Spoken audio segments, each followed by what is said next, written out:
नैन छिन्दन्ति शस्त्राणि नैन दहति पावकः न चैन क्लेद्यन्त्यापो न शोष्यति मारुतः। खरगोन जिले के एक साधारण किसान परिवार में जन्मे पूज्य संत सियाराम बाबा का बचपन से ही अध्यात्म की ओर रुझान था।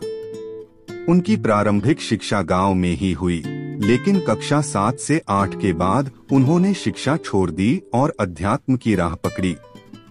एक संत के संपर्क में आने के बाद वे वैरागी हो गए और हिमालय की यात्रा पर निकल गए।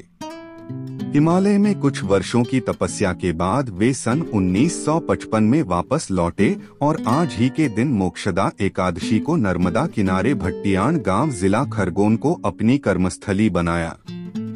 यहाँ उन्होंने रामायण का पाठ और हनुमान भक्ति को अपने जीवन का आधार बनाया। उन्होंने 12 वर्षों तक मौन व्रत रखा और 10 वर्षों तक एक पैर पर खड़े रहकर तपस्या की।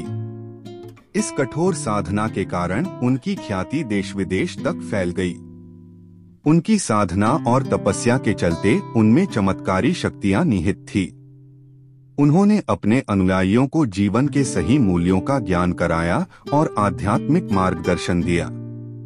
बाबा जी की प्रेरणा से श्रद्धालुओं के जीवन में सकारात्मक बदलाव आया। पूज्य सियाराम बाबा श्रद्धा और आस्था के प्रतीक थे। 110 वर्ष की आयु में भी उनकी ऊर्जा, तप और मानव सेवा के प्रति समर्पण अनुकरणीय था। अपनी सादगी और त्यागमयी जीवन शैली के लिए प्रसिद्ध बाबा को क्षेत्र में दानी बाबा और 10 रुपए दानी बाबा के नाम से ख्याति है। दानी बाबा की अनूठी पहचान। सियाराम बाबा की प्रसिद्धि उनके सेवा कार्यों और दान के लिए भी है। नर्मदा किनारे के घाटों के विकास के लिए उन्होंने 2 करोड़ रुपए की राशि दान की। इतना ही नहीं, बाबा के आश्रम में केवल 10 रुपए का दान लिया जाता है और इससे अधिक की राशि लौटा दी जाती है। यही कारण है कि उन्हें 10 रुपए दानी बाबा कहा जाता है। संत सियाराम बाबा का जीवन सादगी का प्रतीक रहा। किसी भी मौसम में वे केवल एक लंगोट में ही तप और साधनारत रहे। उनका शरीर इस जीवन शैली का अभ्यस्त हो चुका था। अपने भोजन के लिए वे किसी पर निर्भर नहीं रहे, यहाँ तक कि अपना भोजन स्वयं पकाया। कई बार वे केवल फलाहार पर ही आश्रित रहे। आस्था का केंद्र बना आश्रम।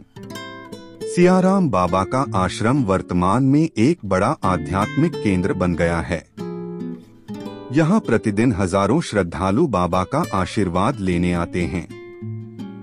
बाबा का व्यक्तित्व और उनकी तपस्या लोगों को प्रेरणा देती है।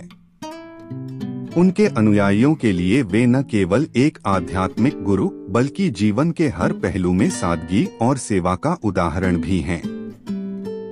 उल्लेखनीय है कि वर्ष 1955 में आज ही के दिन मोक्षदा एकादशी को तेली भट्टियाण आए और आज ही का दिन मोक्ष के लिए तय किया।